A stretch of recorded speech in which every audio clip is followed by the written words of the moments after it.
अगले विषय प्रश्न को देखते हैं। तो प्रश्न दे रखा है, निम्नलिखित में से किस धातु का प्रयोग प्रदीप लैंप के निर्माण में किया जाता है। यहाँ से चार विकल्प दे रखा है, ए, बी, सी तथा डी। आइए मुख्य अवधारणा की चर्चा करते हैं। मुख्य अवधारणा, तो यहाँ से अगर हम देखें तो प्रश्न से हम पूछा गया है कि निम्नलिखित में से किस धातु का प्रयोग प्रदीप्त लैंप के निर्माण में किया जाता है। यहाँ से अगर हम देखें तो प्रश्न में क्या दे रखा है, प्रदीप्त लैंप यानी कि इल्यूमिनेटेड लैंप। यहाँ से अगर हम देखें तो पहला में क्या दे रखा है, Fe यानी कि लोहा।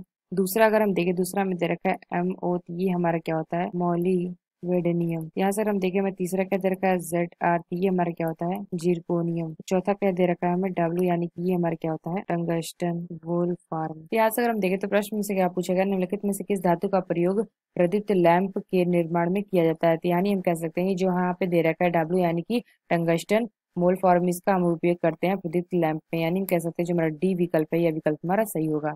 यहाँ से अगर हम इसका उपयोग देखें, तो यहाँ से अगर हम देखें टंगस्टन का यहाँ पे उपयोग काटने के औजार में। दूसरा अगर हम देखें एक्सरे उपकरण के निर्माण में। तीसरा अगर हम देखें थर्मोबल्ब में। चौथा अगर हम देखें बिजली के जोड़ में। यहाँ से अगर हम देखें तो ये हमारा करता है दूसरी धातु में मिलने से उनकी कठोरता को बढ़ा देता है, इसलिए इसका उपयोग हम इस चीजों में करते हैं। यानी हम कह सकते हैं कि जो हमारा प्रदीप लैंप है, इसके निर्माण में हम टंगस्टन का उपयोग करते हैं। यानी हम कह सकते हैं जो हमारा डी विकल्प है, यह विकल्प हमारा सही होगा। तो आशा करते हैं आपको समझ में आया होगा। धन्यवाद।